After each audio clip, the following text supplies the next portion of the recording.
বন্ধুরা, আজ ভিডিওটি করছি খুব দুঃখের সাথে। দমদমে আজ এক ভয়াবহ অগ্নিকাণ্ড ঘটেছে, তার কিছু ভিডিও তোমাদের সামনে তুলে ধরব। প্রচুর মানুষ গৃহহীন হয়ে পড়েছে। দমদমের বাগজেলা খালের পাশে মেলার বাগান বলে এক ছোট্ট জায়গা আছে, সেখানে আজ ভয়াবহ অগ্নিকাণ্ড ঘটে। সেখানে কিছু কাগজ কুড়ানি বা ওরকম কাজের সাথে যারা যুক্ত তারা ওখানে মেনলি থাকতো।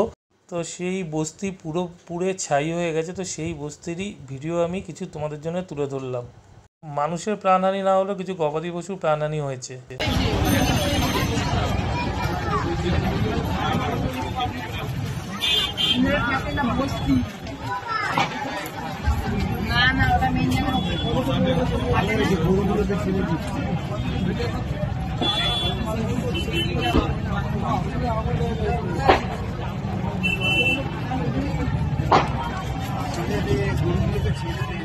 বস্তির ভেতরে থাকা একের পর এক গ্যাস সিলিন্ডার বাস্ট করে এত ভয়াবহ অগ্নিকাণ্ড আজ ঘটেছে দমদমে।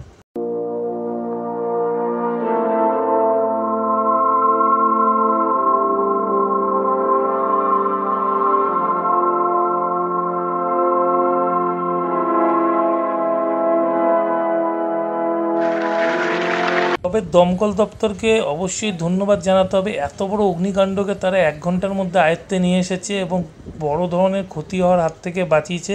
এবং প্রশাসন এবং দমকল দপ্তর দুর্দান্ত কাজ করেছে। এত বড় অগ্নিকাণ্ডকে যেভাবে দমকল দপ্তর এবং প্রশাসন ট্যাকেল করেছে, তার জন্য তাদেরকে অবশ্যই সাধুবাদ জানাতে হবে। ব্যথিত মন নিয়ে ভিডিও বেশি না বাড়িয়ে এখানেই শেষ করছি।